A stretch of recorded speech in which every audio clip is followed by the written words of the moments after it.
Good morning again.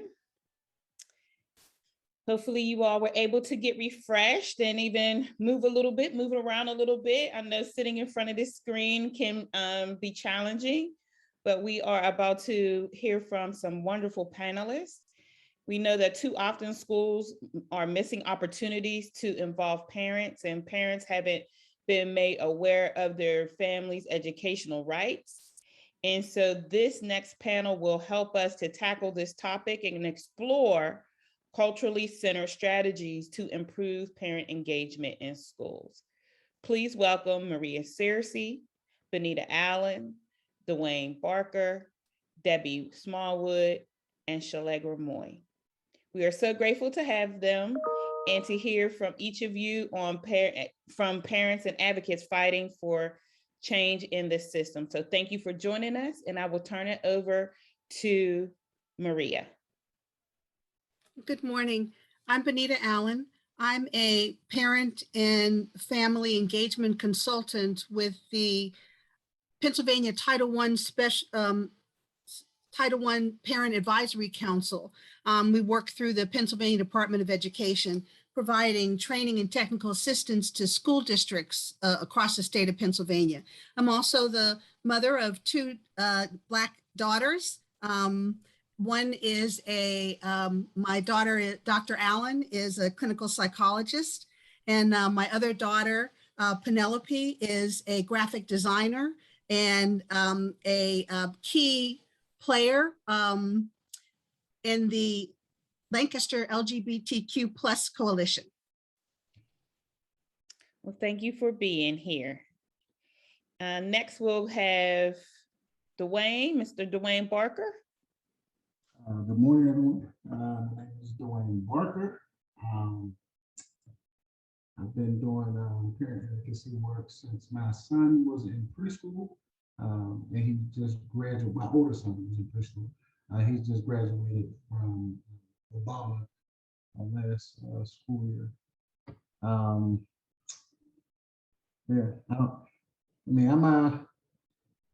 a proud father of three, and like I said, my oldest just graduated. I have an 11-year-old daughter in middle school, and I have a 3-year-old, well, 2-year-old going on 3 next month, who is eager and ready to get into pre-K. Wow, great. So thank you for that. And Debbie Smallwood. Hi, everyone. Good morning. My name is Deborah Smallwood. I'm a parent of a current senior at Slippery Rock University. I got involved in this education and working with schools when we moved back here. I'm a veteran, 27 years in the military. So we moved back here to Pittsburgh, and just navigating, trying to get her into Pittsburgh public schools was a real challenge. Thanks to Maria, a friend of mine that helped me navigate that system because it was extremely confusing.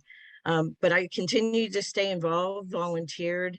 I am now 7 years with the Neighborhood Learning Alliance, currently as a college success coach, working with high school students transitioning into college. Well, welcome, and thank you for all that you do. And last but surely not least, well, hopefully we can get Maria in here, but Ms. Shalegra Moy. Good morning. Thank you so much for inviting me to join this esteemed panel. I am Shalegra Moy. I have been doing parent leadership and engagement for about 21 years. Much like Dwayne, I got started with parent leadership when my now 26-year-old was in early childhood. And so I have a special place in my heart for early childhood education because it was there that I was first referred to as a parent leader, right? And so I had that designation before I had really fully lived into it. But I embrace it at this point, and it informs all the work that I do. And so that's a little bit about who I am. Well, thank you so much. We're going to have Tashara join us. She's going to ask you all the questions that that have been prepared. And again, we'll still try to, Maria's having technical difficulties, and hopefully we can get her on soon, because you all know Maria is the truth. She is the pioneer guru about this parent engagement. So I want everybody to meet her and be able to hear from her. So hopefully we can get her technically, back into this. And so thank you to Shira for jumping in. And so I will turn it over to you. No worries. And Maria, she's out here doing the work. So somebody may have shut her down intentionally. We never know. We need to check in and see what's happening. Like, don't start that conspiracy theory stuff, but that's true though. Don't do it. So we need to make sure that Maria is up and running over there. I'm sure she will log in really soon, you all. And I know you all did so much work to prepare for this panel. And so I am no Maria, but what I can do is just jump in and get us started on the conversation around parent engagement strategies that are culturally centered. And so one of the reasons why we wanted to do this panel, you all, is because too often schools blame the parents for not being engaged, right? They say, oh, well, the parents just don't care enough about their kids. I used to be a classroom teacher. And I remember one time, one of my colleagues said, well, if we were giving away money for cell phone bills, then we would have more parents involved.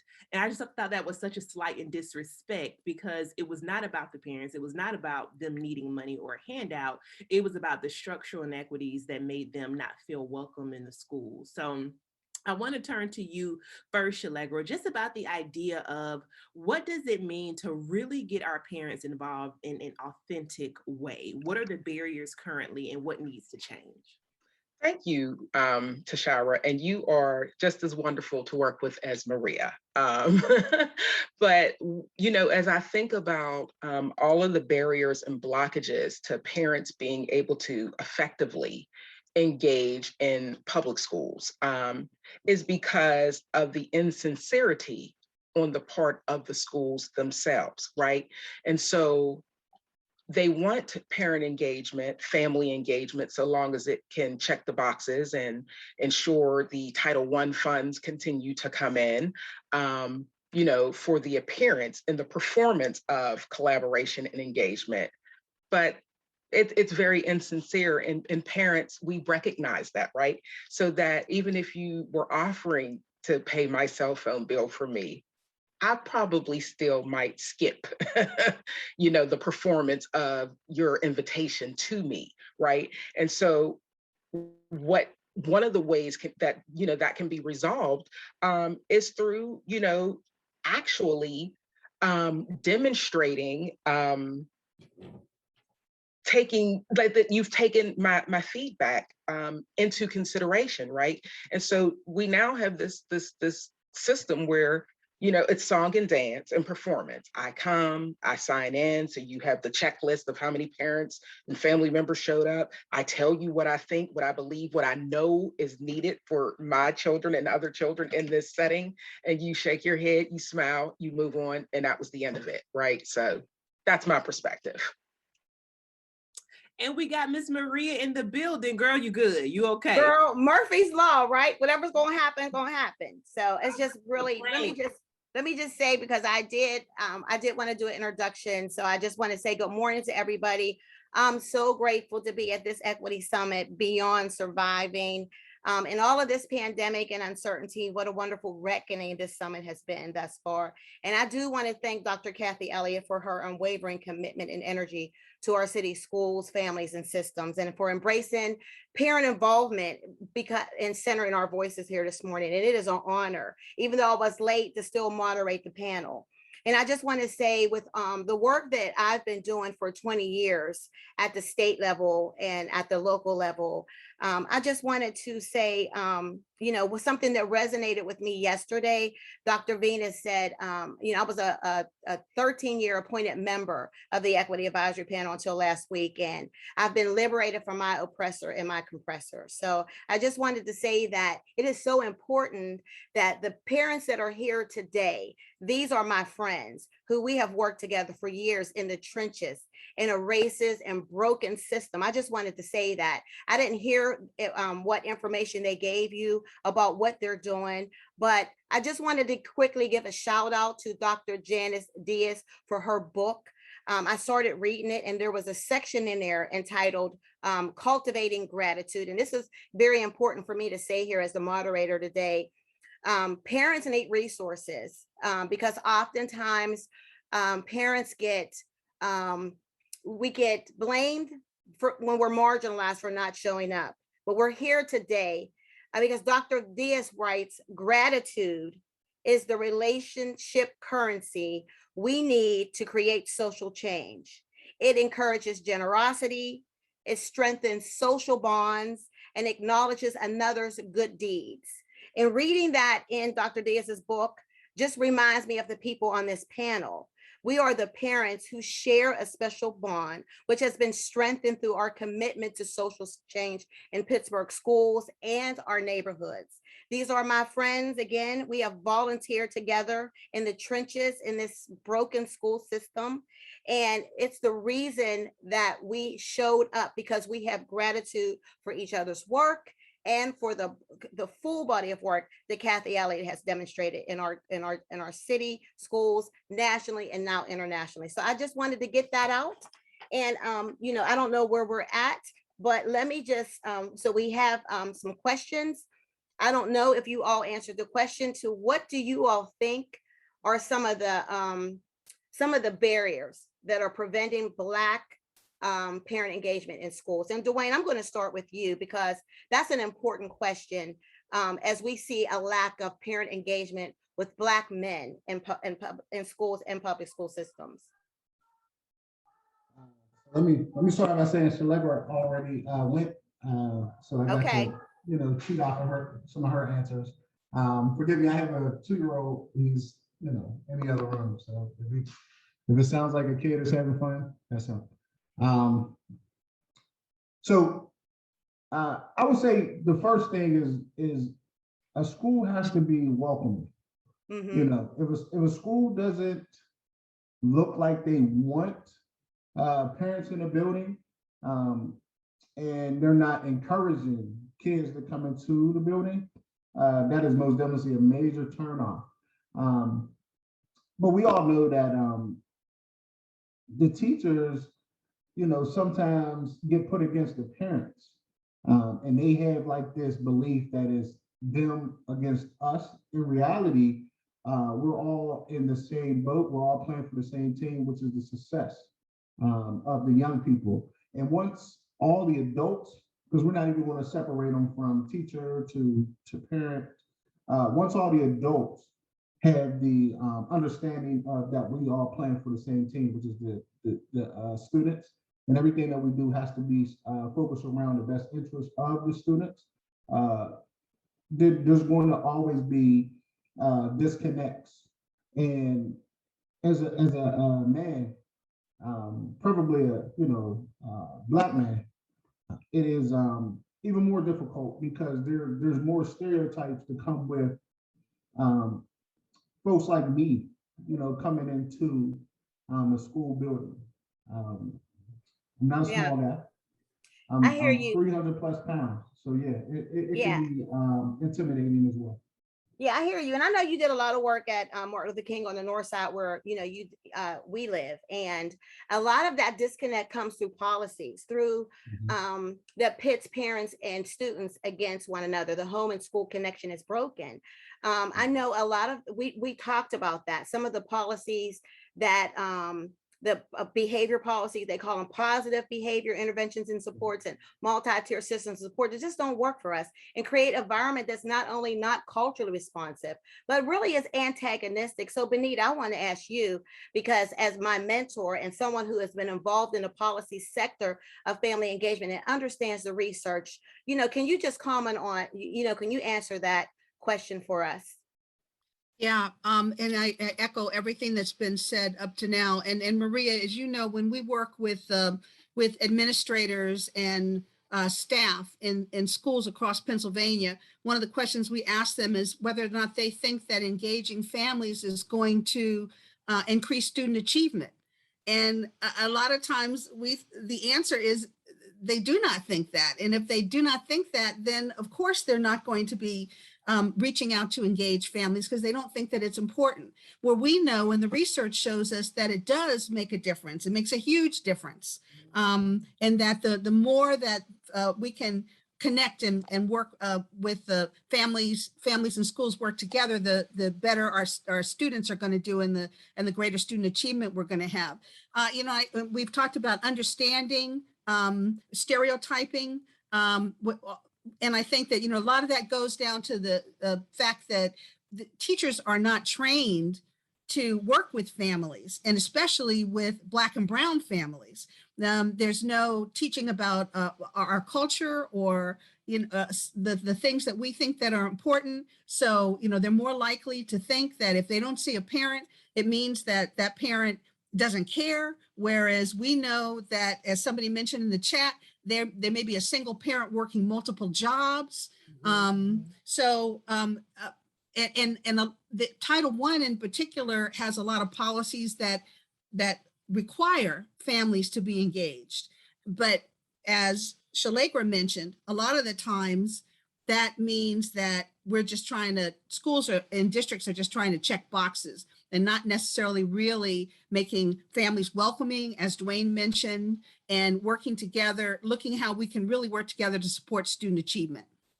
Yeah, and so, Benita, I know you and I know specifically from working at the state level about checking boxes. And when it comes to family engagement, just a compliance issue. And so I wanted to ask Deborah, because I know you've worked specifically in schools and are working now in the community as a working directly with children. What do you feel needs to be done? Like, looking back, when you think about Maya's education, looking back, like, what are some things that you would just change if you had, a magic wand? Because we know Black parents are more involved in this home with their children, because the school we feel so alienated and unwelcome. So what would you do differently? What would be your advice to younger parents who are getting ready to navigate this system? Well, I think everybody's been saying a lot of the same thing, but I think the key thing that I found out early on was just getting the knowledge and understanding the terminology and asking questions and pushing back. My daughter was diagnosed with dyslexia outside of PPS. And then when I took it to PPS and said, hey, I want my daughter tested, I think she needs an IEP or a 504 plan, they pushed back because they said, oh, her grades are fine. She doesn't need to be tested. So, the negativity from that, I reached out to Maria and other resources and found that it is a disability. She should have had a 504 plan. And unfortunately, I left the PPS because I didn't feel supported. But I would encourage parents, younger parents now, ask questions, push back. Don't settle for just one answer. I've got answers from counselors, principals, and they weren't being completely honest. You have to go higher and outside the school sometime. Go to another parent.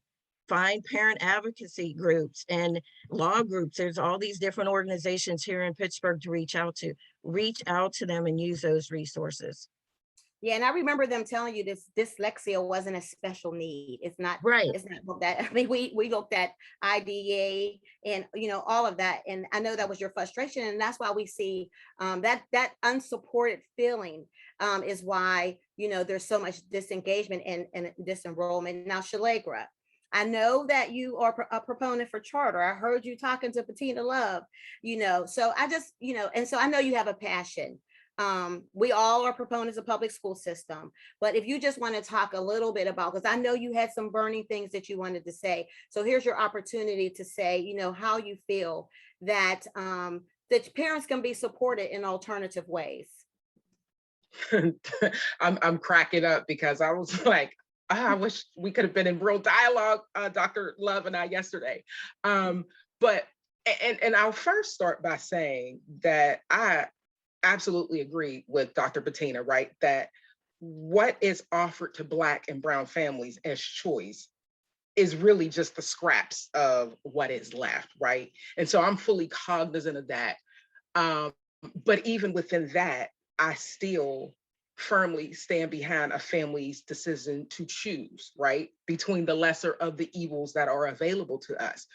One of the reasons why I continue to support charter as an option, as a viable option, is because I think about, how charter schools were started, right? Which was with teachers and principals from traditional public schools who realized how limiting, right, the bureaucracy and the structure of a traditional public school is. And I think about examples such as Urban Academy, City Charter High School, who are really authentically working in a transformative way, right? So that they are really, they have really designed their schools and the structure and the culture to be different, right?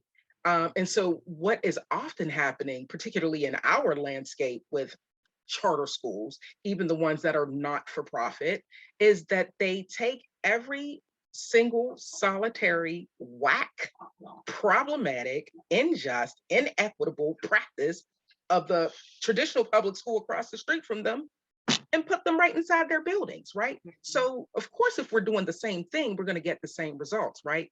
But I remain hopeful about the possibility, right? And the realization of alternative school choices for Black families that are truly transformative, that are child-centered, right? That are teacher and principal and family level run, right?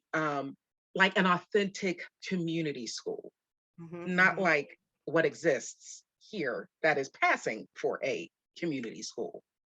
I hear you. So that's where I'm at with that.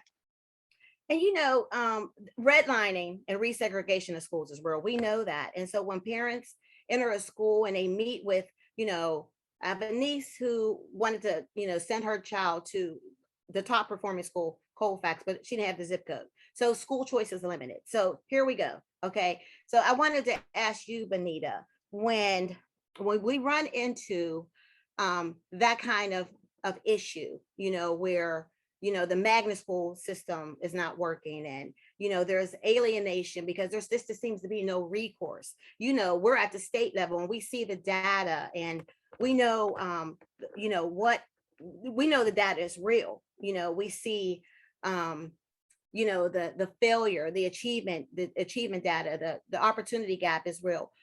So talk to me about what you feel about what about the lack of support at the local level that parents don't have, and how they might be, and why. And here's the thing, and why school governance, because you were a national PTA president and had held those positions. Why there's such a lack of knowledge in school governance for parents. Yeah, thanks, Maria. I wanted to say first to kudos to Deborah, and she made me think of a really important point, which is to ask to see it in writing. I can't tell you how many times I've had schools tell me, oh, we can't do this because it's this rule or this law. And when I've asked to see it in writing, they've come back and said, oh, well, you know what? We don't have that law anymore. Yeah, right. So that's really important. I think that, we really have a challenge in terms of trying to figure out what is best for our particular child. And I think that every parent has the right to knowing their child, because you are the best, you're the expert on your child, to decide, to try to figure out where you want, what's going to be the best environment, and where it's going to be the best place to send your child. I was the president of the state of Pennsylvania PTA, and kind of what we're seeing it across the board, and in our interactions with all the PTA presidents from all the other states and territories, that we as parents too, lots of times we don't have a lot of information about what's going on in schools. So I think the more that we can provide each other with information in whatever way that that looks like, that is really a help. Like we've always talked about how, suppose we could write a, like a little pamphlet or something for parents coming up about what we learned as our children went through elementary school, through middle school, through high school, because each layer is different. And we learn, and it's like discovering the wheel. You had to learn it all by yourself, and if we could share that information so that it would save another parent having to go through that, how wonderful would that be? So we talked about that, the ways that we can share information. And I think that, we're looking at doing teacher training differently so that we are including ways to be able to learn about how you deal with families and communities and the importance of that. And especially, and also the unique needs, challenges and opportunities, working with Black and Brown students in the classroom, because, I think that lots of times the part of the problem too is the fact that we have there are expectations, there are expectations and they're not necessarily positive about what our children can and cannot do in the classroom. And those expectations breed certain responses and behaviors. So I'll just stop right there for a second to let somebody else have an opportunity to also add in. Let me ask Dwayne, because, really troubling, like that basically all I've seen in a lot of our schools are donuts for dads, so donuts for dads. And then it's just like, okay, thumbs up, there you go. There's the involvement. So Dwayne, when we truly look at let's just talk about the North Side School. So most of us on here are North Siders in the condition of Pittsburgh Public Schools on the North Side, and the performance of Black boys. We're going to just isolate Black girls, but we know that the issues with them, right? They're the rising group that's being in the juvenile justice system, but the condition as a Black man, okay? I see you out there in my neighborhood planting flowers. You are president of our Perry Hilltop and Fountain Citizens Council. I know that I worked in a school as a professional in the classroom, and my presence in that classroom I think it was Dr. Venus that said, we don't need policies if we're in the classrooms and we give those Black kids the Black mama stare. That's all they need. They respect us. We bring social capital to schools. So just, as a Black man who I know, because we talked about it, the struggles that you're having, even working in organizations in your community. How do you really feel about that, Dwayne? The isolation and then the outcomes, the isolation, the assets that you bring to the table, but the inability to penetrate systems, broken systems. How do you feel about that? You're frustrated, but ultimately at the end of the day, you know that you can't stop the fight, because if you do stop, fighting and advocating for what's right, and being a good steward, then the system wins. The system that wants to put us in this category that the young people, if they do something wrong now, that they're destined to be dead or in jail. So I heard that a lot when I was young, but I had an extremely strong mom that just wouldn't take her son failing as an option. So everything that I do now is a 2.0 version of what my mom done, for me. My mom was like the main parent, but my father, he wasn't around. And the people say, well, how are you such a great father? Because you parent off of emotion. So whatever didn't work or hurt you when you were young, from any parent's perspective, whether it was mom, dad, so on and so forth, you take that and you embrace that. And you make sure that whatever hurt you're not inflicting that kind of pain on your kids. But ultimately, there's a lot of kids out here that don't have positive representation. So if you're passionate about seeing our future leaders become, great future leaders, then that once you decide to do anything, whether it's inside of the school or inside of the community or where have you, you inherit a million pairs of ass. So you can't go off of the do as I say, not as I do mentality. I think that was one of the stupidest statements that our parents had when we were younger, but you got to walk the walk and talk the talk. So is there barriers that put us in situations where we do want to give up? Absolutely. But if you do, look what you're sacrificing. So Right. that's how I look at it. I don't try to dwell on the things that are holding me back, because ultimately perseverance is real. So I just Right. continue to try to persevere. Well, brother, I have always applauded your perseverance and have been happy to really be by your side. So now we know that a lot of this advocacy has to be done outside the school walls, right? That's why we're not only portion of working in schools, we've all been in schools and we're working in the community.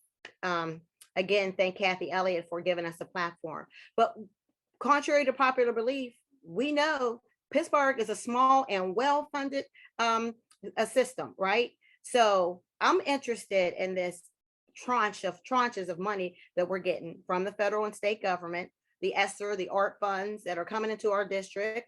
And in the guidelines, in the federal guidelines, there are the guidelines say that the stakeholders are supposed to be parents and community members, students. And if you look at an organizational chart in the school system, we're at the top. We're at the top, and then the board directors, and then the superintendent and his direct reports. I don't think people realize that.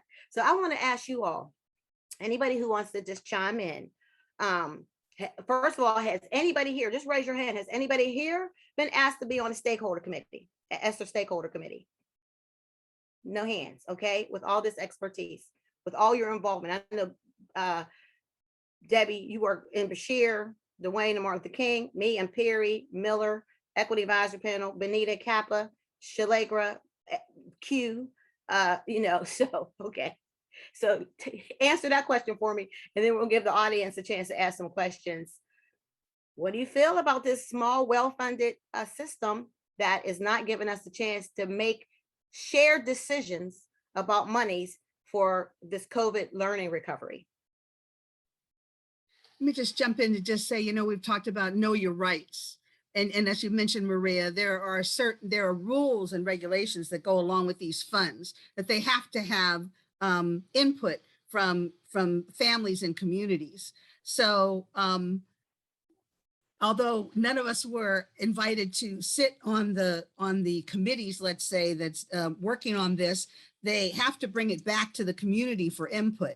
So, I know we have a lot on our plates, but it's really important to make sure that we know what's happening, that we're watching school board meetings, that we know what the rules and regs are, or we're sharing that information with each other for the federal funding that's coming through and what we have to do with that. So there is going to come a time when they're going to ask for the input from the community, at least there should be. So, and if there isn't, then that's the first thing. Why isn't there? Where was that? And let me write a letter, and let me send it to the state. Let me send it to the superintendent. Let me see why that didn't happen. But then, and then when it does happen, to be able to make sure we're there, make sure that we show up for that, and that we give our input and are able to add our 2 cents in to that feedback about those funds. Yes, and that's really important because, there needs to be, and we talk about culturally centered strategies, there needs to be culturally centered outreach so that people understand that this money is available, and this law and these guidelines was written for parent engagement. So I don't know if there's any questions. I'm looking at the chat. I don't know if we want to, I'm just going to give the panelists a chance. I think we have 10 minutes left to just, if there's anything burning about parent engagement that you want the audience to hear, because you are the experts, and as much as you've been involved in family and parent engagement in our city and communities and neighborhoods, if there's anything that you're burning to say, please offer it. Thank you, Maria, and I'll offer quickly, because something that I struggle with, like I have a real internal conflict around the burden of change that is placed at the feet of parents, because my perspective is since 1954, since Brown v. Board went into effect, Mhm. families actually don't have the power. We have our own power, the power to collaborate, the power to organize, but the public school system is not set up such that parents, Black parents and brown parents, can actually make folks do what they're supposed to do. Then there's this whole idea of everybody in the school system is taking home a lovely paycheck. Why, as a parent, am I supposed to hold you accountable and responsible for doing the job that you take home that lovely paycheck to do? Miss me with that, right? Like that's not, I'm not going to take that on, right? And so I just want to be clear, right? That yeah, parents, we have power, right? And there is power certainly in collective struggle, but systems are designed to get what they get. And so, you know, there will be, you know, the train will roll in to get the community input on how the money is going to be spent. But at the end of the day, my first answer to this question is that it'll be performative. And we won't actually see the suggestions and recommendations and needs, wants, and desires that have been communicated by communities in the output, because that's not what the system is here to do. It is not here to serve us well. And so I come back to what Dr. Bettina said. So that means we've got to be building some things alongside of, right? And we've got to be looking at partnership, I think, in a broader way, because educating parents about rights, responsibilities is a wonderful thing. But if we think about the number of families in these school districts that are school dependent, right? Using school dependency in the way the OG Dr. Gloria Ladson Billings does, right? The families of these students are depending on the schools to do what they're supposed to do for their children while they're there. I'm probably not going to be able to do I probably don't have capacity to do a whole lot with the pamphlet that you offered me. However, like my mother, my sister, my aunt, my neighbor, the program manager at the after school program my children attend, my clergy, my church family, those folks probably have some capacity. And so what I think would go a long way is to be able to empower or give, not empower, because we all have our own power, but to give families, or for families to take the permission to name proxies that can act and represent on their behalf, so that when I can't be there, Maria can go talk, listen, attend the IEP and 504 meetings, attend the PT, like can do all of that in my stead. Because we talk about the village, but this awful system has made it so that our village can't really do anything. Yeah. So, you know, that's what I think about that. No, I feel you. I feel you on the proxy, and I feel you with taking parents by the hand and giving them. I mean, we really should be building policies and procedures along with them at the table, not doing this and just saying, come on in. It's amazing to me real quick that, you know, we had, I say Pittsburgh Public spent millions of dollars on a courageous conversation, a professional development for teachers that encourages people to speak their truth. Now, I was a part of that for 6 years. When I spoke my truth, I got kicked off, you know, but like I said, it's liberation. But here, that's the thing. Like parents we feel so compressed, you know, in a system that is public where our voice should be centered. And then, you know, when you disagree, you know, when you have a different perspective, because you are we are our children's first teacher. We know our children. We're trying to offer some information on how they should be taught and how they should sit in a classroom, who they should engage, who they should engage with, you know, what kind of curriculum we want to know. What are they learning? Can we get a curriculum roadmap? They're not available. So, you know, it's just like I said, it just feels really like you're an alien in a universe that doesn't really welcome you. Anybody else have any last words for the audience?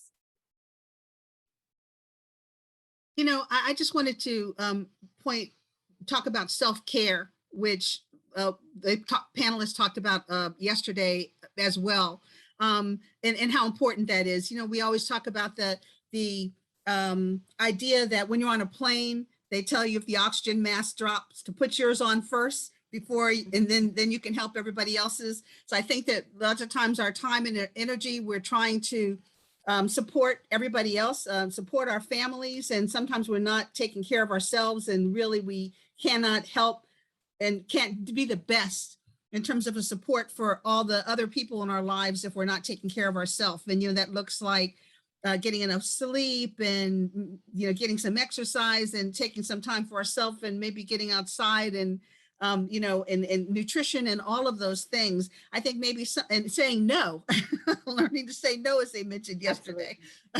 So I just you know, want to remind everybody how important that is, and to make sure that we're doing that. I think we learned how to do that maybe during the pandemic, but now life is speeded up again. And, you know, so some of that is falling away. So make sure that you hold on to that. Yes, and self-care is not selfish. I know in the chat, someone asked, can you share the book? And that is the book that we got for free when you register. This is our keynote speaker's book, Dr. Janice Johnson Diaz. Parents, How to Raise Joyful, Change-Making Girls. Parent Like It Matters. And so, you know, this really is, I've skimmed through it. There's a lot of good information. It really is a how-to guide on how to, you know, parent like it matters. But again, I think that, like Dr. Diaz writes in her book, you know, we have a lot of the information that we need to partner, Shalegra, like you said, to partner with schools and to partner as parents and activists in our communities. But when you experience the alienation, the push out, the marginalization, it just makes it harder. So again, you know, it's just, I can't even tell you how grateful I am for Dr. Elliott, who has centered parent voice and embraces the importance of parent engagement in this fight for social justice for our children, and to raise consciousness, self-care, and to really support Black girls. I think we have a few minutes left. If there's any questions that anybody from the audience wants to ask, please feel free. Maria, I do see a question in the chat. Okay. What are some ways school systems can engage parents, community elders, and others that want to be involved when they often work non-traditional hours and are often not available during school hours? Excellent question. Anybody want to go for that? I just want to say that please remember that presence in schools just because you're not in a school does not mean you're not engaged with your children. If you get enough information from the schools, and I'm doing a workshop at 1:15 with my children about writing scholarships and being ready for post-secondary, all that work that I did with my two girls to get them out of college debt-free, over $200,000 worth of scholarships, was done in my kitchen. You know, so I was involved with my children, but none of that, it should have happened. The writing curriculum, the skills, you know, securing writing skills and reading skills in school should happen. And even writing essays should happen in study halls for seniors. But when it doesn't, this is the kind of work that we can do in our homes, you know, in our communities, in our churches, with the help of others. So I just wanted to answer that question by saying, just understand that just because you're not at the school, because you're working, doesn't mean you're not involved with your children. And that's what we need to understand. Did anybody else want to answer that question? I think we're at time. Can I just go real quick and say, there was a question that was messaged to me about how do you how do schools become more welcoming? And I just want to say that one of the things that you want to do is you want to create a space inside of the school that parents and community folk can come in and share that space. That is, like, to me, that's like so key. I know Ms. Deborah had something like that over at Bashir that she invited me to. So like having the space within a school that, you know, you can bring people in, and when you get them in there, you make sure you you let them know that this space was created for you to actually help be a part of the change. So you don't want them coming into the building, spying on their kids or nieces and nephews, seeing what their progress is. You want them to come in to understand that they're helping the school collectively. Because if it takes a village, then that's a part of what you need. You need some space. You need a room that you can address some of the issues that are negative and figure out ways to actually transfer them over to like positive outcomes. Because a lot of the parents that come into the schools and a lot of the folk out of the community come into the schools, they talk that I call it that street lingo. You don't know me, you ain't, and it's like, listen, this is a professional setting. So that's another thing that we have to try to do. We have to teach, the adults how to come into their professional setting with a professional mindset instead of a war mindset. So that's one of the ways that you can, let that space be welcome. And if you can't do it, again, pass the baton to someone else that has that expertise. Like Selena was saying, if she can't make it to something, please get someone else to come out and represent you or represent your family. And like Benita said earlier, it's all about self-care. So if you understand that you're not mentally capable to go inside of a school to deal with another issue with your child, then again, it goes back to what Selena said. Get some representation, get someone in there that actually knows how to walk the walk and talk the talk so things can be established in a positive, forward-thinking manner. Absolutely. Benita, you see any more questions in the chat to answer?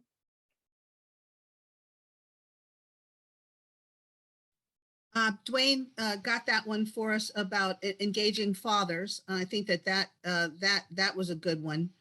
I just wanted to say too, in terms of that, we've learned a lot during the pandemic, and we're waiting to see if we can take all that information moving forward. And we're not trying to go back to the way things were, and so one of the things that we've learned, I think, is that maybe that schools don't have to operate on this, 9 to 5 or 8 to 5 or whatever it is, 8 to 3 schedule. So we've always talked about how we want, there are always ways that schools can be more engaging even outside of school hours. So maybe as a community too, we can use our voices and our collective voices and our proxies to help to support that, to make sure that that's happening, that there are more ways that schools are doing things in non-traditional hours outside of the school. Maria and I have been talking to schools for years about coming outside of the building. Everything does not have to happen in that building. You can go to the community. You can do things in the community and still be school centered. Right. So maybe those are some of the ways too. So maybe as we work together, we can help to support that as we're moving forward.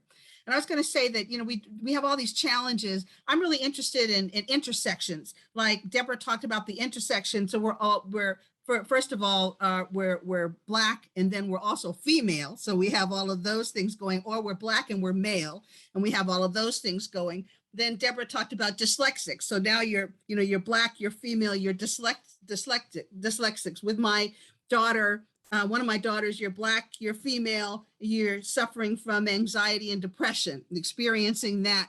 My other daughter, you're Black, you're female, you're transgender. So, all of those, we have all of these, and somebody mentioned yesterday how many hats they wear.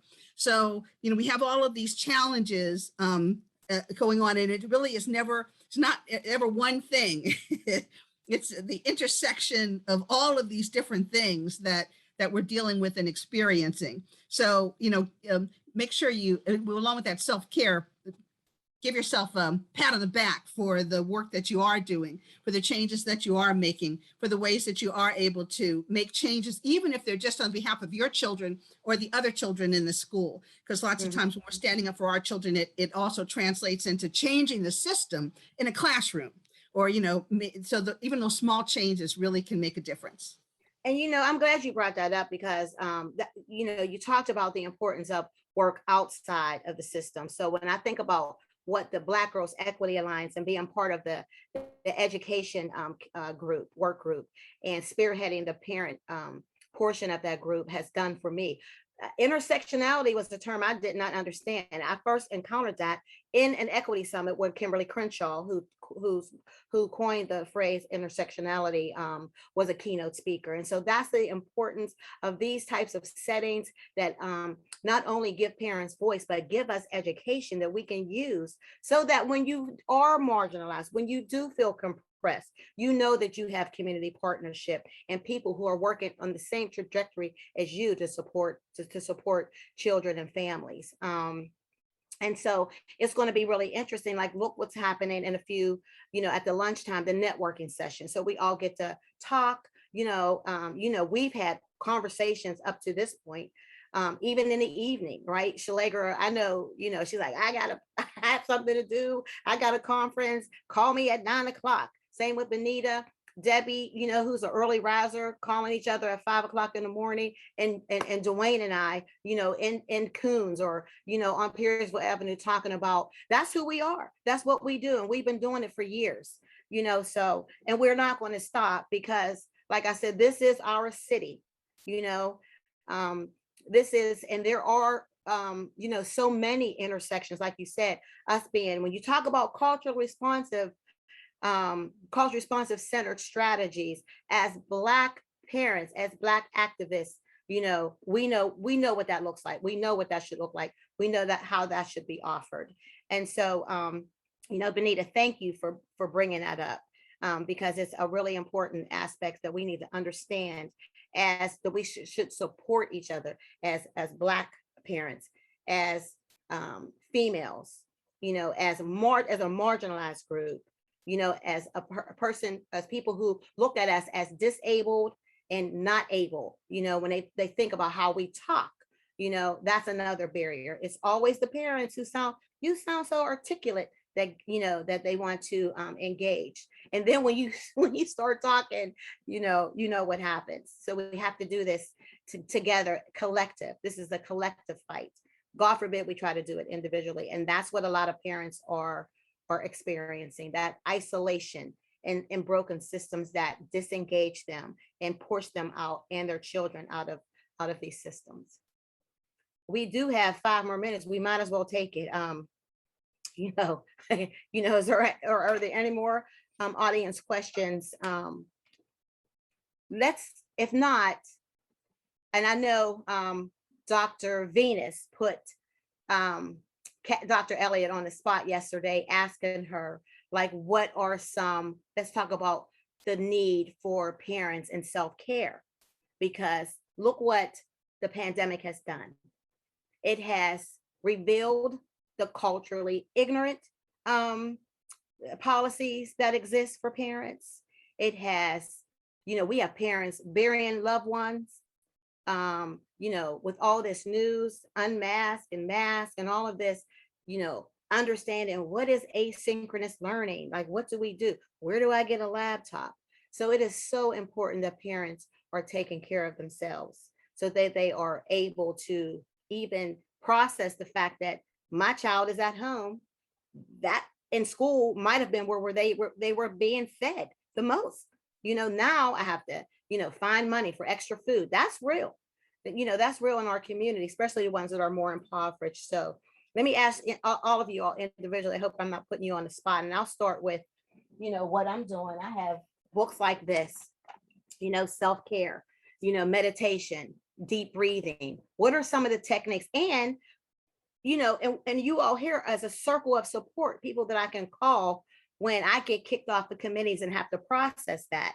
That was hurtful to me until I understood I'm liberated. Like Dr. Venus said, give me my liberation. So what are you doing to take care of yourself? What are some of your self-care techniques as parents and social justice fighters that you can share with the audience? I'll go first. So I'm athletic, so I get to shoot around basketball, play catch that kind of thing. But I also like to go camping. Camping is, to me, is such a healing. You're out in, you're out in the wilderness, you're out in the original living space. Um, so, I do that, but I forgive. I don't put myself on punishment by punishing others, or holding a grudge. You can't hold a grudge without holding yourself down. So those are the things like I do in regards to self-care, and not really focusing on, things that put me under the influence, drugs and alcohol. Again, I understand that I have people, young people looking to me. So I certainly don't want to be caught off guard and give them a false hope. That, or look at Mr. Dwayne, this guy, I just now seen him high, I just seen him drunk. Never in the day. Never in the day, because it's about you all now. I've made my bad decisions, and I live with them, but I don't beat myself up about them. I understand that I failed so the young people can succeed. So I try to hold true to that. Awesome. And I love the camping because being in nature is awesome and Yep. necessary. Going this weekend. Yeah. All right now. Anybody else want to share self-care tips?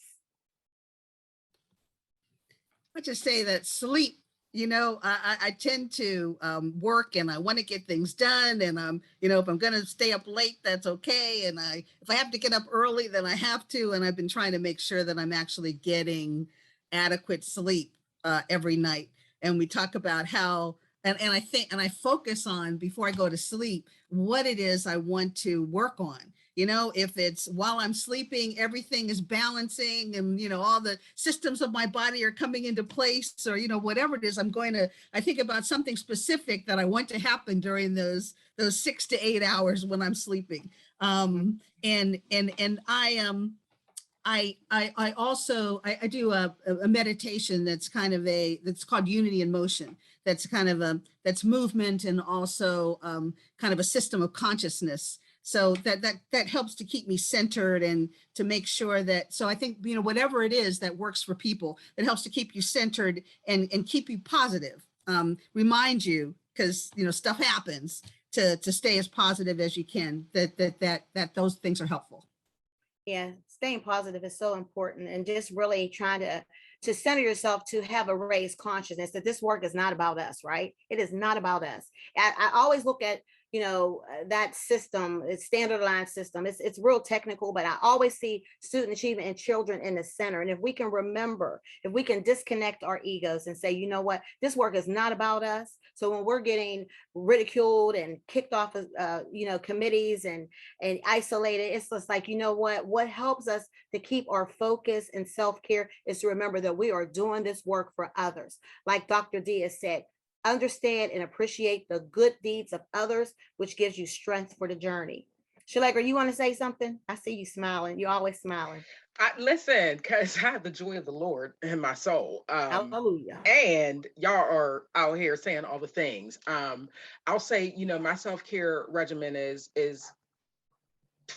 built upon my faith in God, knowing that I have been called to this work, not for me, but for others. And in a more practical sense, I'm a walker. Like they'll be like, girl, I seen you walking on the moon yesterday. And I was like, yep, that was me.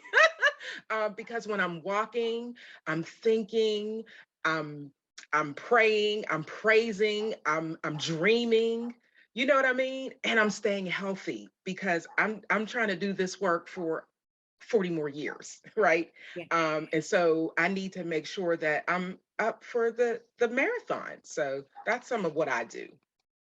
That's awesome. And I do believe it's 11:15. Now correct me if I'm wrong, but because I was shaking when I couldn't get on, but I think we're at time. Is that right, Kathy? We're at time.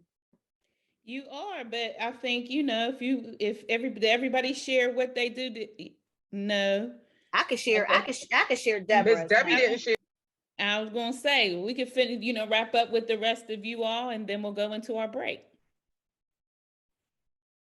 So Miss Deborah, what do you do for your self-care? Call Maria. daily, daily, and just vent and just get her encouraging words about how to keep this going and hanging in there. And then just sometimes I just turn off, put do not disturb on my phone, don't answer the door, turn the TVs off, and just try to be in silence and relax. And Kathy, let me tell you, Debbie's a doer. So she was in a service for 30 years. And I say her best work is the field. She's still on the field. She's still on the battlefield. And so, you know, it's not unusual for me to drive past her house and see Deborah on a roof. I'm telling you, tarring a roof or drywalling. I mean, I call her Deb the Builder instead of Bob the Builder, because she got skills. And here's the thing, like, she's so amazing with children, has a heart for children. I mean, I know that there have been children that couldn't get a ride to to their school, and Debbie's like, I took kids up. I mean, she got a shed full of things for kids for college. And I'm telling you, this is why anytime she calls me, it could be 2:00 in the morning, anytime she calls me. And sometimes it's, look, Debbie, you my friend, I'm gonna say this. It could be the same thing that she's fussing about, but that's how I choose to support her. So when I do things that strengthen myself, my inner self, then I have the capacity to listen to my friends, to let them, as much of a talker as I am, listening is how I feel I'm submissive in this journey with others, just to listen to them, answer the phone calls, because we're losing the art of conversation. So I think that's really important. So yes, it is to have at least one person, that will talk you off the ledge, or just, just for you to vent and to get stuff off your chest. I'm telling you, do feel so much better when you just, even if it's not even directed at that person, you let it out, knowing that you got to go and have another conversation with somebody that you may not want to, but having that friend, that sister, or that brother who is there for you no matter what is so key. So I absolutely agree. Yes. And having mentors like you, I just want to say publicly, I love you and thank you. I thank God for your work, for your perseverance, because it is contagious and well needed. And, I'm happy to work beside you locally, nationally, any way I can support you, girl. You, my sister, and I'm here beside you and proud to be. The feeling is so mutual. You were off the camera when I said, we got to get you back on, because we know your tenacity and just your knowledge around this space, but you're part of the Gwen's Girls family. So, you will always be, part of our network. So thank you. I was sweating, but my blood pressure was good. It is all good. So thank you all. So Shalegra, Miss Bonita, Dwayne, Deborah, and Maria, thank you for sharing your knowledge. Someone was asking me, and I just want to remind everybody, all these sessions are being recorded, and you will be able to go back and watch. And then for people who may not have been able to jump on at this time, they can watch as well. So thank you again. I appreciate you all being here.